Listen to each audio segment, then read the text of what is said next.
ये करते करते क्या फिर भी नेगेटिव में नहीं जाएगा? इतना रेवेन्यू सरप्लस है। आपको पिछले खास तौर से 2015 के बाद के समय को दिल्ली के टैक्स कलेक्शन के पॉइंट ऑफ व्यू से भी देखना पड़ेगा। 2015 में जब अरविंद केजरीवाल जी मुख्यमंत्री बने थे, उस समय दिल्ली का बजट था 30,000 करोड़ रुपए। मैं राउंड फिगर्स दे रहा हूँ। ठीक है। उसके 5 साल पहले आप जाएंगे तो दिल्ली का बजट पिछले 5 साल में, माने 2015 -5 ईयर्स में 25,000 करोड़ रुपए, शायद 24,600 करोड़ था या 25,600 crore, round figure again, 25,000 crore से 5 साल में 2015 तक 30,000 करोड़ पहुंचा था बजट। ठीक पूरा है। Total outlay. ठीक है। वही बजट 2015 से 2020 तक 30,000 करोड़ से 60,000 करोड़ रुपए का हो गया। ओके। और अब 60 से 78,000 या शायद 75,000 करोड़ रुपए का हो गया अगले 5 साल में आते आते। ये कैसे हो रहा है? और ये इस समय बीच में कोविड भी आया है, बहुत सारे इश्यूज हुए, ये कैसे हो गया? तो अरविंद केजरीवाल जी का जो आप वो कोट कर रहे थे कि बीइंग एन IRS ऑफिसर और being a person who understand the finances and economy, budget के आउटले का पूरी अच्छी समझ रखने वाले हैं, बैलेंस शीट को समझने वाले हैं, टैक्स खर्च करने में ईमानदारी की बात हम सब करते हैं कि साहब टैक्स खर्च होना चाहिए और ईमानदारी से होना चाहिए। सरकार के पर्सपेक्टिव से हम ये कहते हैं कि भाई ईमानदार सरकार मतलब जो सरकार टैक्स खर्च करने में ईमानदारी बरते वो ईमानदार सरकार। ठीक है। मैं उसमें एक चीज और जोड़ता हूँ, जो सरकार ईमानदारी से टैक्स कलेक्ट करा ले वो भी ईमानदार सरकार। बहुत सारी सरकारें इसमें फेल होती हैं। और कैसे होती हैं? मैं छोटा सा एग्जांपल दे, मैं नाम नहीं लूंगा आपके पॉडकास्ट में।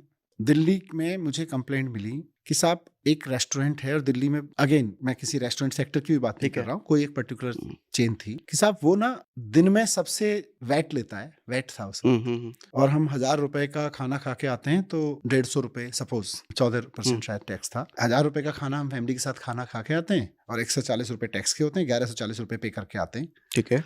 और वो क्या करता है, वो शाम को सारे बिल डिलीट मार देता है।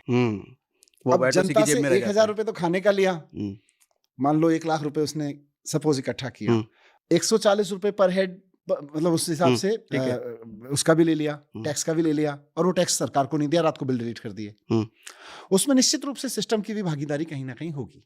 ठीक है। जब हमने इनका वैट डिपार्टमेंट में कुछ अच्छे ईमानदार ऑफिसर्स को चुन के लगाया तो उन्होंने कहा सर इसका तो सॉल्यूशन हम निकाल सकते हैं। एक पर्टिकुलर रेस्टोरेंट में हमने दिन भर में, and I was part of that planning, हमने दिन भर में 300 परचेज कराई। ओके।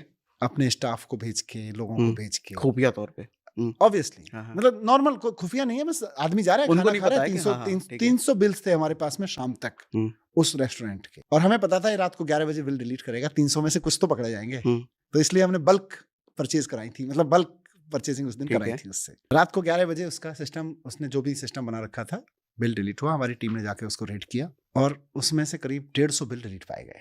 मैसेज पूरे उसमें चला गया कि बॉस ये चोरी नहीं चलेगी। ऐसे बहुत सारे काम थे दिल्ली में। फिर हमने एक स्कीम बनाई उस एक्सपीरियंस के आधार पर। ये चीजें ना चर्चा नहीं होती हैं क्योंकि इतना कूल इंटरव्यू नहीं होता है, पॉलिटिक्स धाड़ वाले इंटरव्यूज होते हैं, तो मन भी नहीं करता है वहां शेयर करने का और स्पेस भी नहीं होता है। तो उसके बाद हमने एक दिल्ली में स्कीम बनाई, बिल बनाओ इनाम पाओ। आप गूगल करिएगा, बिल बनाओ इनाम पाओ। ओके। तो जनरली हम क्या करते हैं, हम रेस्टोरेंट में खाना खाते हैं, हम बिल लेते हैं, नहीं लेते वहीं छोड़ाते हैं। हम मार्केट से कोई भी चीज शॉप करते हैं, किसी भी किटकैट खरीदा, कोई चॉकलेट खरीदी जाके, कहीं कुछ साड़ी खरीदी जाके, इवन ज्वेलरी खरीदी जाके, we don't care about bills. Bill लेते ही नहीं है। या तो लेते नहीं है, otherwise we don't care.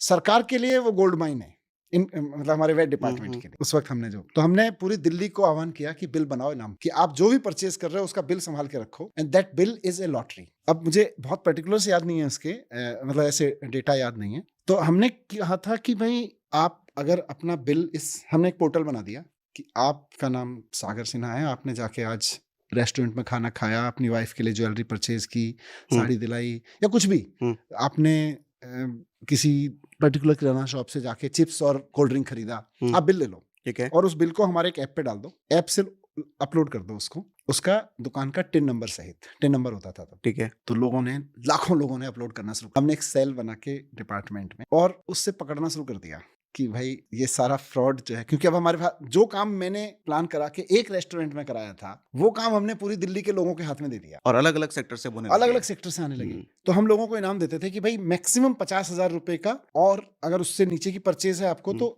To the cost of your purchase, आपको रिफंड मिलेगा। अच्छा। और हर महीने में खड़े होके लोगों को दिल्ली सचिवालय में बुलाता था और उसकी लॉटरी निकालती थी, कुछ काउंट था उसका कि 300 लोगों को इनाम मिलेगा, या मुझे एग्जैक्ट ध्यान नहीं है, ठीक है, कि इतने लोगों की, जितने लाखों लोग बिल देते थे उसमें से कुछ कंप्यूटराइज हम लॉटरी निकालते थे। तो जिसने 2 लाख की परचेज किया उसको 50,000 रुपए का रिफंड देते थे, जिसने 500 रुपए का चलते हुए कोल्ड ड्रिंक और स्नैक्स खरीदे हैं उसको हम 500 रुपए का रिफंड देते थे। तो लोगों को भी मजे आ रहे थे, लोग अपनी वाइफ के साथ आते थे जी, इसीलिए मैंने ज्वेलरी शब्द यूज किया जी, मैंने अपनी वाइफ को ज्वेलरी दिलाई थी मुझे याद है।